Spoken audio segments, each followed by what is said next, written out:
मेरा नाम ज्योति है। आज मैं आपको अपनी कहानी सुनाने वाली हूँ। आज ही मेरी शादी अमर से हुई। शादी एक अच्छे बड़े घर में हुई।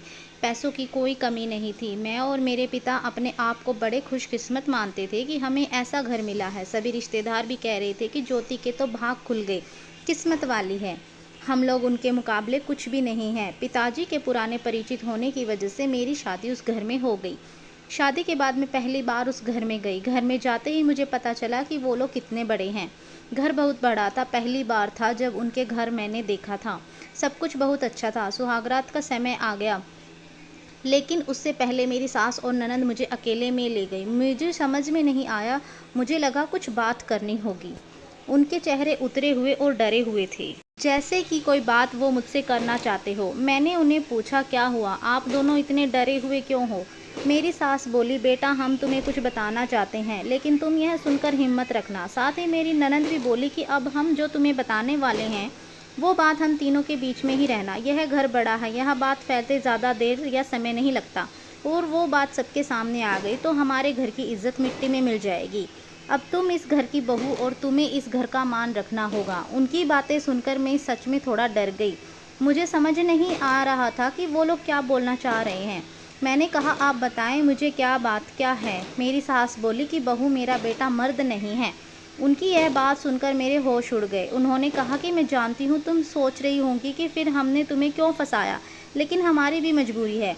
हम यह बात ऐसे नहीं बता सकते थे, वरना सभी को पता चल जाएगा कि मेरा बेटा रात में अक्सर बाथरूम में ही रहता है। पता नहीं वहाँ क्या करता है। जब भी उसे पूछो तो यही कहता है कि उसका पेट खराब है। कमरे में जाने के पहले अपने पति के लिए यह बातें सुनकर मुझे समझ नहीं आ रहा था कि मैं क्या करूं। मेरी ननद कहती कि तुम उससे बात करना, थोड़े समय उसके साथ बिताओ, फिर उसे खुलकर बात करो। अगर कुछ हो सकता है तो हमें ज़रूर बताओ, हम तुम्हारे साथ हैं, तुम्हें अकेला नहीं छोड़ेंगे। सुहागरात वाली रात यह सब सुनकर मैं अपने कमरे में जा रही थी। मुझे अब डर लगने लगा था। मैं कमरे में यही सोच रही थी कि मेरे पति अमर कमरे में आए, कमरे का दरवाज़ा बंद किया और दरवाजे से ही पेट पर हाथ लगाए हुए आए, बिस्तर पर मेरी तरफ पीठ करके बैठे और बोले कि उनका पेट खराब। कुछ ही सेकंड में वो उठकर बाथरूम में चले गए। बिल्कुल वैसे हुआ जैसा कि मेरी सास ने मुझसे कहा था। पेट खराब हो तो थोड़ी देर बाद वो बाथरूम से बाहर आ जाते, लेकिन वो करीब 1 घंटे तक बाथरूम में ही रहे। मैं बाहर चुपचाप अपने बिस्तर पर बैठी रही। उन्हें मैंने आवाज़ भी नहीं दी। बस यही सब सोचते सोचते मैं बिस्तर पर लेट गई। करीब 2 घंटे बाद वो बाथरूम से निकले। मेरा अब उनसे बात करने का मन ही नहीं था। मुझे लगा कि मेरे साथ धोखा किया गया। वो भी चुपचाप अपने बिस्तर की साइड पर जाकर सो गए। सुबह मैं अपने आप को खुशकिस्मत मान रही थी और रात होते होते अपनी किस्मत को कोसने लगी। सुबह मैं जल्दी उठी और बाथरूम में गई। बाथरूम में जैसे ही गई मेरे होश उड़ गए, क्योंकि बाथरूम में एक नई नाइटी थी, साथ ही मेकअप का सामान। यह सब क्या था मुझे समझ नहीं आ रहा था। ऐसे एक इंसान से मेरी शादी क्यों करवा दी?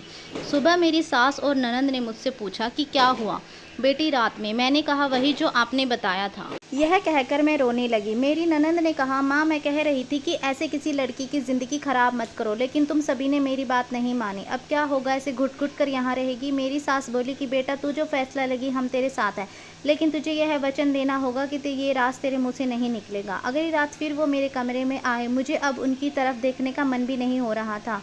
मैं चुपचाप अपना बिस्तर करके साइड पर सो गई।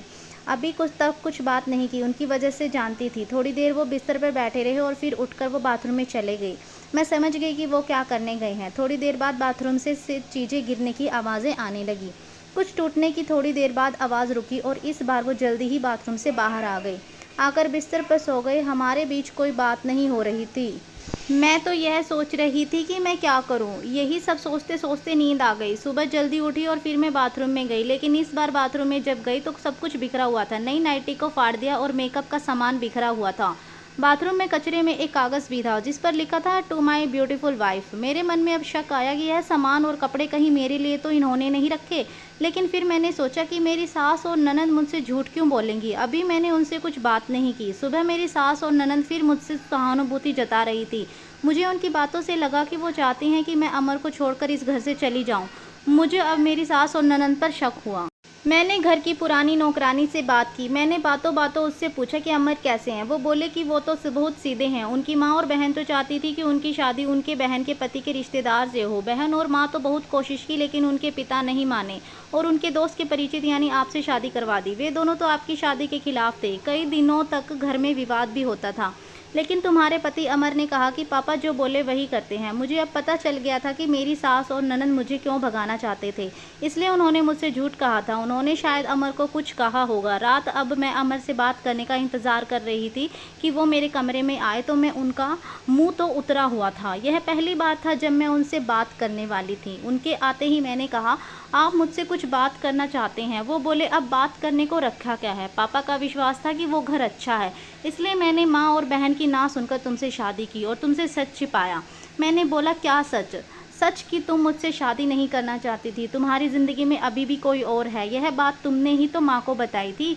घर की इज्जत और पापा के कारण मैं चुप हूँ, कुछ कदम नहीं उठा रहा। और मैंने भी देख लिया, सुहागरात रात ज़िंदगी में बहुत स्पेशल होती है, लेकिन मेरे बाथरूम में 2 घंटे रहने पर भी तुम्हें कोई फ़र्क नहीं पड़ा। माँ ने सही कहा था कि तुम आवाज़ भी नहीं दोगी, बात भी नहीं करोगी। मैंने बोला, बाथरूम में रुकने को उन्होंने कहा था, और वो कपड़े और मेकअप वो मेरी बहन ने रखा था। कहा था पहली रात का गिफ्ट है, तुम्हारे लिए बाथरूम में रखा था। मैं उठाकर उनके पास गई और उन्हें कहा, आपको पता है उन्होंने मुझे क्या कहा? फिर मैंने उन्हें सारी इस बात समझाई। कहा कि वो चाहते थे कि हम दोनों में गलतफहमी हो जाए और हम अलग हो जाएं, ताकि वो जो चाहते हैं वो पूरा हो जाए। उन्हें गुस्सा आया, लेकिन मैंने कहा, नहीं, अब हम इस बात को यहीं ख़त्म करेंगे और किसी को कुछ नहीं कहेंगे। उस रात मेरी सारी परेशानी और गलतफहमी दूर हो गई। मेरी सास और ननद ने मुझसे पूछा कि मेरा क्या फ़ैसला है, मैं क्या करने वाली हूँ। मैंने कहा कि मैं आप दोनों को माफ़ करके एक नई ज़िंदगी की शुरुआत करना चाहती हूँ। आपको मुझसे कोई शिकायत नहीं होगी। मैं एक बहुत अच्छी बहू बनकर दिखाऊंगी। मेरे चेहरे पर मुस्कान देखकर उनके चेहरे उतर गए। ननद तो उसी दिन अपने घर चली गई। आपको यह कहानी कैसी लगी, कमेंट कर हमें ज़रूर बताएं। इस तरह की अच्छी कहानियाँ आप यहाँ पढ़ सकते हैं। चैनल को लाइक और सब्सक्राइब ज़रूर करें। Thank you so